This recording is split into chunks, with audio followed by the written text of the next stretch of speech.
سلام دوستای خوبم، من مهنوش هستم. امروز اومدم به یکی از شلوغ‌ترین و بزرگترین جمعه بازارهای ایران و حتی میتونم بگم بزرگترین بازار روز جهان.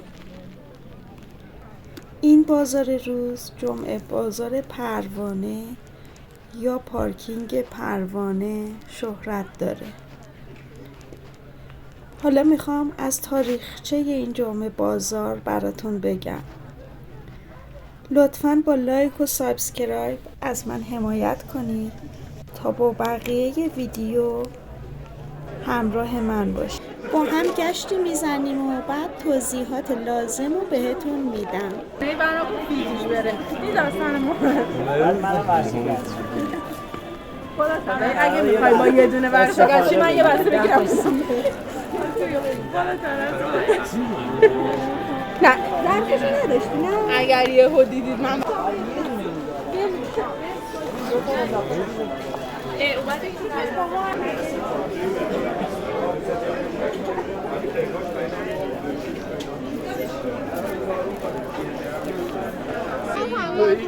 اگه طلب را میرفت دو تا بودن نه خانواده بودن. آره بچه که اینجوری چیش میکردیم کلاه میپوشید خیلی خوب بود.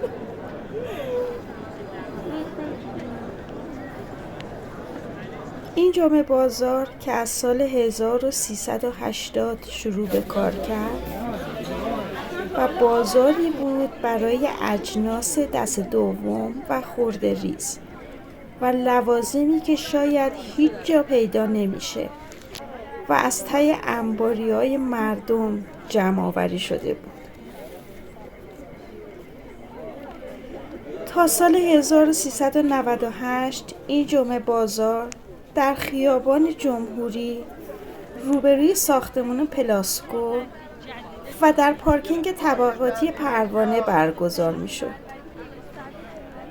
ولی بعد از شیوع کرونا و ایمن نبودن ساختمان این پارکینگ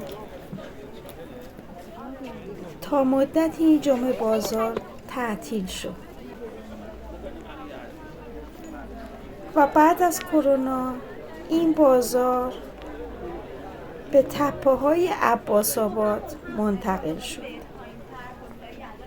و در حال حاضر در منطقه‌ای در مجاورت کتابخانه ملی ایران و در باغ هنر این جمعه بازار فعالیت داره که این منطقه در بزرگراه حقانی هستش. ولی هنوز به خاطر ذهنیتی که مردم دارن به نام پارکینگ پروانه یا جمعه بازار پروانه شهرت داره. در این جمعه بازار همه جور جنس از شیر مرغ تا جون آدمیزاد پیدا میشه.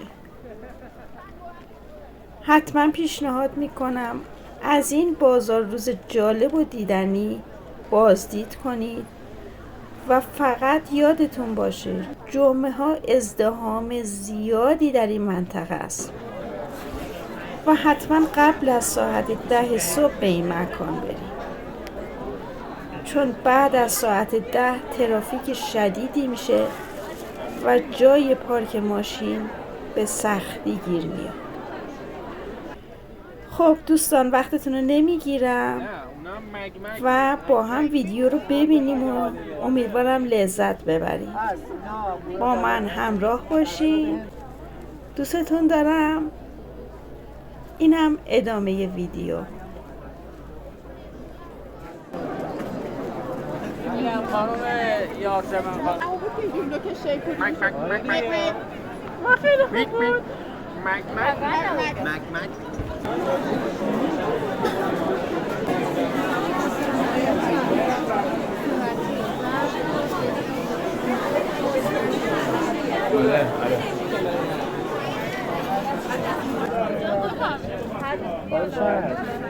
این شاخه 8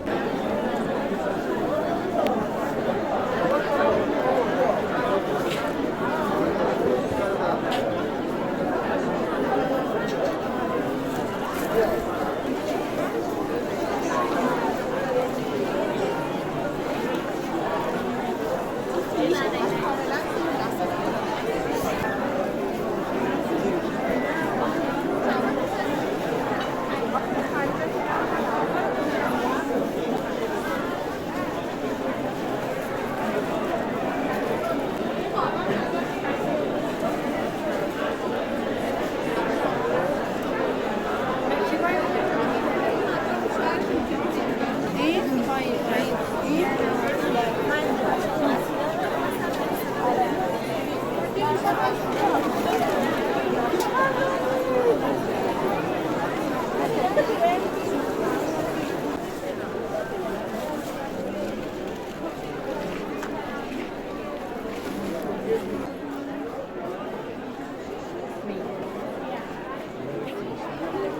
کیا؟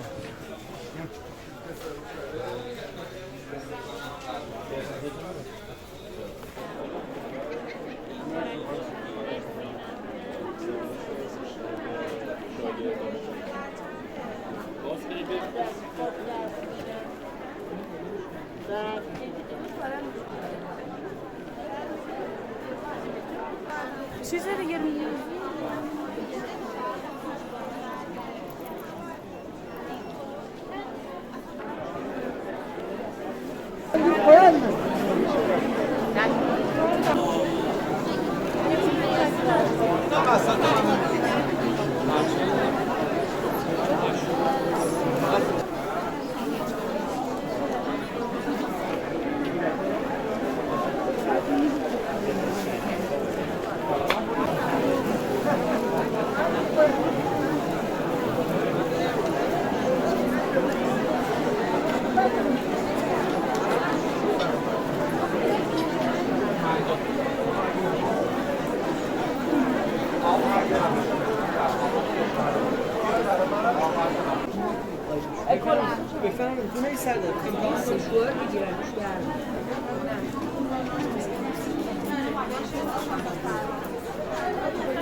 چی کار دارم من بر؟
پنج تا از ایران حاجی